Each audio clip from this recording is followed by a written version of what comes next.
মানব সফল তখনই হয় যখন দুনিয়াকে নয় বরঞ্চ নিজেকে বদলানো শুরু করে দেয়। পরেশানি থেকে যে অনুভব আর শিক্ষা মেলে, সেই শিক্ষা দুনিয়াতে এমন কোনো স্কুল নেই যে এই শিক্ষা দিতে পারে। যদি আপনার কাছে কেউ কিছু চায় তো সেটা দিয়ে দাও। ধন্যবাদ করো উপরওয়ালাকে, আপনাকে দেয়ার লাইনে দাঁড় করিয়েছে, নেয়ার লাইনে নয়। মানব জীবনে যেদিন থেকে মোহ সমাপ্ত হয়ে যাবে, সেদিন থেকে কোনো কিছু হারিয়ে যাওয়ার ভয়, সেটা ধন সম্পদ হতে পারে, বস্তু হতে পারে বা কোনো সম্বন্ধ হতে পারে, জীবন থেকে দূরে চলে যাবে। ओम शांति। तुम पारलौकिक बाप को यथार्थ रीति जानते हो, इसलिए तुम्हें ही सच्चे प्रीत बुद्धि বা आस्तिक कहेंगे। বাবা বলেন, বাচ্চারা তোমরা পারলৌকিক বাবাকে যথার্থ রূপেই জানো, সেই জন্য তোমাদেরকে সত্যিকারের প্রেত বুদ্ধি বা आस्तिक বলা হবে। बाप के किस कर्तव्य से सिद्ध होता है कि वह भक्तों का रक्षक है। বাবার কোন কর্তব্য থেকে প্রমাণিত হয় যে তিনি হলেন ভক্তদের রক্ষক। सब भक्तों को रावण की जेल से छुड़ाना, इंसॉल्वेंट से सॉल्वेंट बनाना, ये एक बाप का ही कर्तव्य है। जो पुराने भगत है उन्हें ब्राह्मण बनाकर देवता बना देना, यही उनकी रक्षा है। भक्तों का रक्षक आया है अपने सभी भक्तों को मुक्ति, जीवन मुक्ति देने। সব ভক্তদের রাবণের জেল থেকে ছাড়ানো, ইনসলভেন্ট অর্থাৎ ভিখারি থেকে সালভেন্ট, সমৃদ্ধিশালী করে তোলা, এটা হলো একমাত্র পরমাত্মা বাবার কর্তব্য। যারা পুরানো ভক্ত তাদের ব্রাহ্মণ তৈরি করে দেবতার পরিণত করা, এটাই হলো ওনার রক্ষা করা। ভক্তের রক্ষক এসেছেন নিজের সকল ভক্তদের মুক্তি, জীবন মুক্তি প্রদান করতে। বলা হয়ে থাকে উচ্চতমর চেয়ে উচ্চ ভগবান, আর ভগবানকেই বাবা বলা হয়। তিনি হলেন এই সমগ্র রচনার রচয়িতা। যেমন লৌকিক বাবাও হলেন রচয়িতা নিজের রচনার। প্রথমে কুমারীকে নিজের স্ত্রী করে আর তারপর তাকে দিয়ে নিজের রচনাকে রচিত করে। 5-7টি বাচ্চার জন্ম দেয়, তাদেরকে বলা হবে রচনা। বাবা হয়ে দাঁড়ালেন রচয়িতা, তিনি হলেন পার্থিব জগতের রচয়িতা। তো বাচ্চারা এটা জানে যে রচনার রচয়িতা বাবার থেকে উত্তরাধিকার প্রাপ্ত হয়। মানুষের তো দুজন বাবা হয়, এক লৌকিক, দুই হলো পারলৌকিক পরমাত্মা পিতা। বাচ্চাদের বোঝানো হয়েছে জ্ঞান আর ভক্তি হলো পৃথক, এরপর বৈরাগ্য।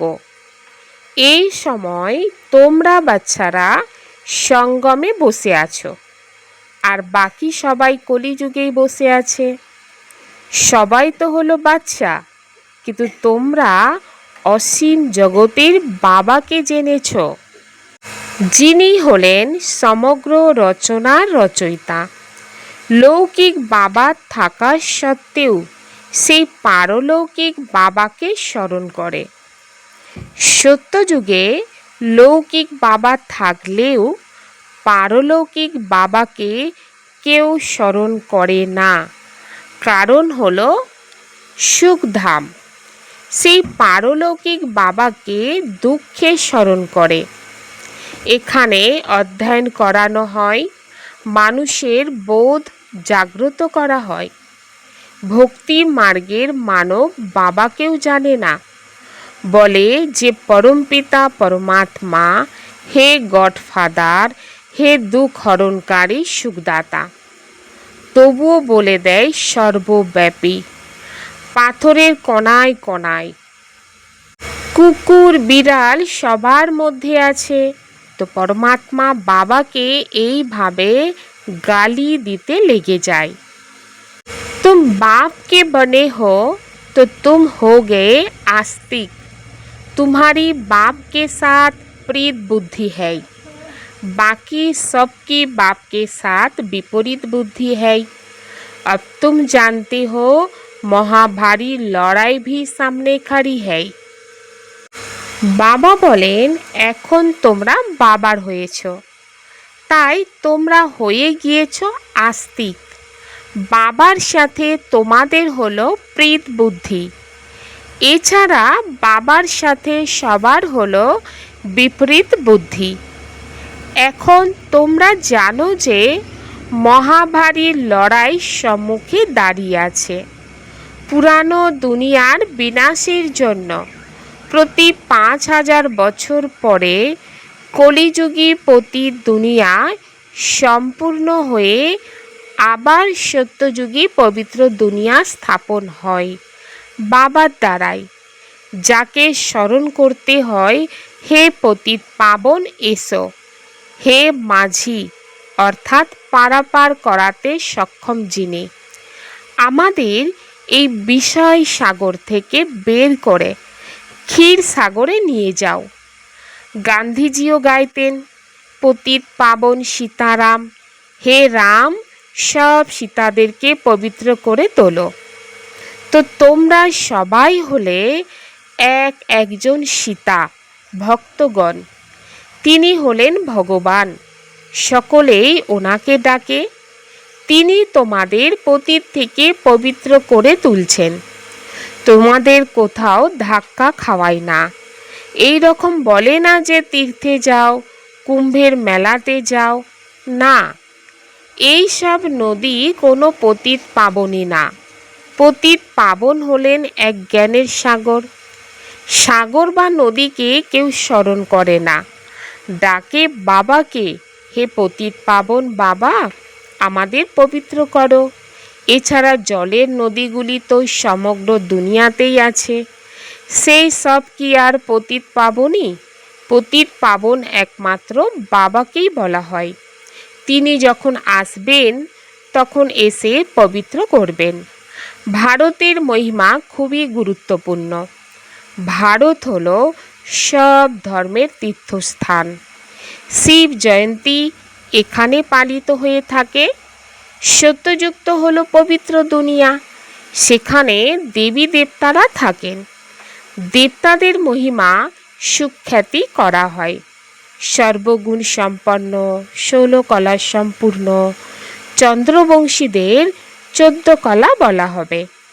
তারপর সিঁড়ি নিচে নামতে থাকে। বাবা এসে সেকেন্ডের সিঁড়িতে উঠিয়ে শান্তিধাম সুখধামে নিয়ে যান। তারপর 84 জন্মের চক্রে আবর্তিত হয়ে সিঁড়ি দিয়ে নামে। 84 জন্ম কেউ তো নিয়েই থাকবে। মুখ্য হলো সর্বশাস্ত্রময়ী শিরোমণি গীতা, শ্রীমদ্ ভগবত মানে ভগবানের গাওয়া। কিন্তু ভগবান কাকে বলা হয় এটা পতিত মানব জানে না। पतित पावन सर्व का सद्गति दाता एक निराकार शिव ही है, परंतु वह कब आया ये कोई नहीं जानते। बाप आपे ही आकर अपना परिचय देते। अब देखो ये बच्चे और बच्चियाँ दोनों बाबा कहते हैं। गाया भी जाता है ना तुम मात पिता। पतित पावन सकले सद्गति दाता हलेन एक निराकार शिव, কিন্তু তিনি কখন আসেন এইটা কেউ জানে না। বাবা নিজেই এসে নিজের পরিচয় দেন। এখন দেখো এই বালক বালিকা দুজনেই বাবা বলেন। গাওয়া হয়, তুমি মাতা পিতা। তো তোমাদের এই রাজযোগ শেখার ফলে গহন সুখ প্রাপ্ত হয়। তোমরা এখানে এসে থাকো অসীম জগতের পিতার থেকে স্বর্গের 21 জন্মের উত্তরাধিকার প্রাপ্ত করার জন্য। এখন শিব জয়ন্তী ভারতেই পালন করা হয়, রাবণও ভারতেই দেখানো হয়, কিন্তু অর্থ কিছুই জানে না। শিব হলেন আমাদের অসীম জগতের পিতা, এইটা একজনও জানে না, শুধুমাত্র শিবের পূজা করতেই থাকে। যখন সমগ্র বৃক্ষ সৃষ্টির তমপ্রধান হয়ে যায় তখন বাবা আসেন।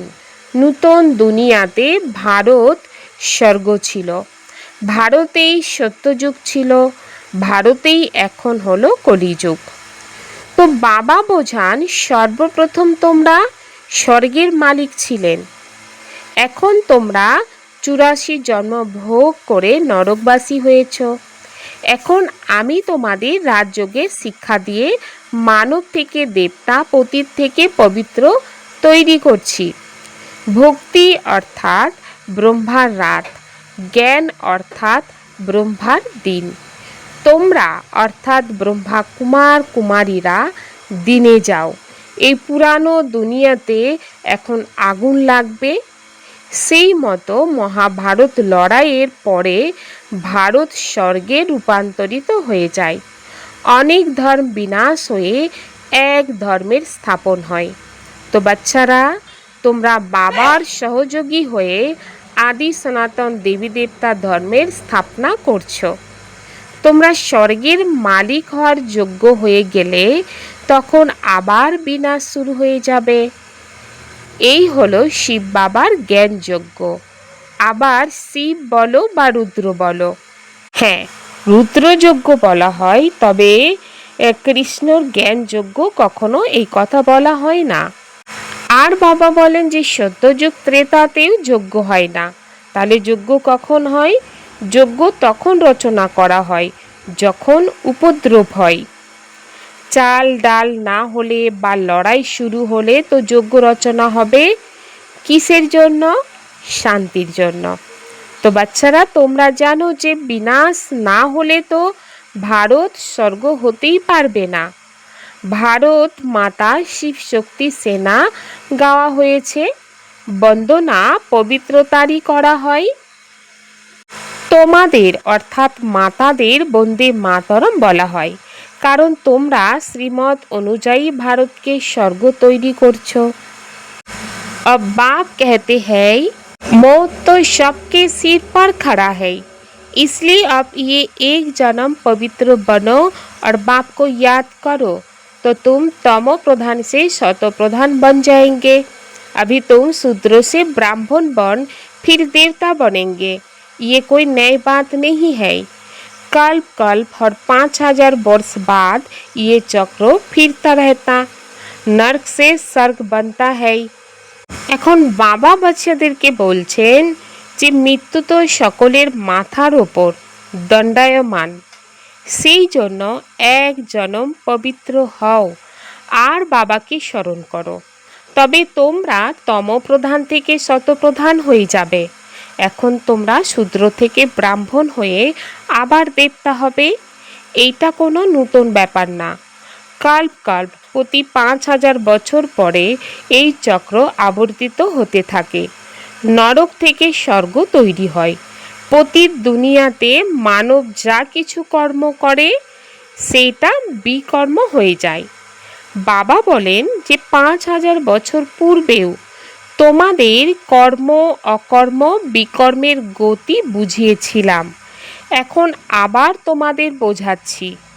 আমি হলাম পরমপিতা পরমাত্মা নিরাকার, তোমাদের বাবা। এই শরীর যার আধার আমি নিয়েছি, ইনি কোনো ভগবান না, মানবকে দেবতা বলা যায় না। বাবা বোঝান তোমরা 84 জন্ম গ্রহণ করতে করতে সিঁড়ি দিয়ে নিচে নামতে থেকেছ, ওপরে কেউ যেতে পারে না। সবাই পতিত হওয়ার রাস্তা বলে দেয়, নিজেরা পতিত হতে থাকে। তাই বাবা বলেন তাদের উদ্ধার করতে আমাকে আসতে হয়। এ হলো রাবণ রাজ্য। তোমরা এখন রাবণ রাজ্য থেকে বেরিয়ে এসেছো। ধীরে ধীরে সকলেই জানতে পারবে, ব্রাহ্মণ না হলে শিব বাবার থেকে উত্তরাধিকার গ্রহণ করতেই পারবে না। বাবা হলো দুজন, এক নিরাকারী বাবা, এক সাকার বাবা। উত্তরাধিকার প্রাপ্ত হয় এক সাকার বাবার থেকে, সাকার বাচ্চাদের, আর তারপর নিরাকার অসীম জগতের পিতার থেকে উত্তরাধিকার প্রাপ্ত হয় নিরাকারী আত্মাদের। এখন তোমরা অর্থাৎ বাচ্চারা জানো যে মিষ্টি মিষ্টি শিব বাবার থেকে আমরা 21 জন্মের জন্য সুখ ধামের উত্তরাধিকার নিতে এসেছি। বিশ্বের মালিক হচ্ছি যোগ বলের দ্বারাই, কোনো হাতিয়ার ইত্যাদি নেই। তাই বাবার সাথে যোগ যুক্ত হয়ে বিকর্ম বিনাশ করে বিষ্ণুপুরীর মালিক হই।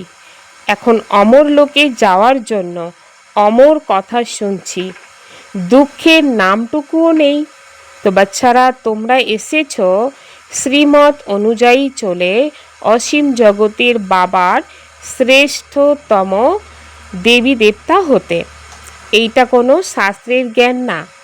দেখানো হয় বিষ্ণুর নাভি থেকে ব্রহ্মা বের হয়েছে, তার হাতে আবার শাস্ত্র দিয়ে দেয়। তো বাবা বলেন ব্রহ্মার দ্বারাই আমি তোমাদের সমগ্র রচনার আদি মধ্য অন্তের জ্ঞান শোনাচ্ছি। আমি হলাম জ্ঞানের সাগর। গাওয়া হয় জ্ঞান সূর্য প্রকাশিত হলো তো অজ্ঞান তিমির বিনাশ, অর্থাৎ অজ্ঞানতার অন্ধকার বিনাশ হয়ে যায়, সত্যযুগের অজ্ঞান হয় না। भारत ही हीरे जैसा था, हीरे जवाहरात के महल बनते थे, अभी तो मनुष्य को पूरा खाने के लिए भी नहीं है। इंसॉल्वेंट विश्व को फिर सॉल्वेंट कौन बनाए, ये बाप का ही तो काम है। বাবা বলেন সেই সত্যভূমি যখন ছিল তখনই ভারত হীরের তুল্য ছিল, হীরে জওহরাতের মহল তৈরি হতো। এখন তো মানুষের সম্পূর্ণ খাওয়ার জন্যও নেই। ইনসলভেন্ট বিশ্বকে আবার সলভেন্ট কে করবে? এটাই বাবার কাজ। বাবার তো চিন্তা হয়, বলে যে তোমাদের রাজ্য শেখাতে এসেছি, নরকে নারায়ণ, নারীকে লক্ষ্মী করে তুলি। ভক্তের রক্ষক হলেন একমাত্র বাবা। তোমাদের রাবণের জেল থেকে মুক্ত করে সুখধামে নিয়ে যায়। সমগ্র দুনিয়াতে যারা রাবণ হবে তারাই দেবতা হবে।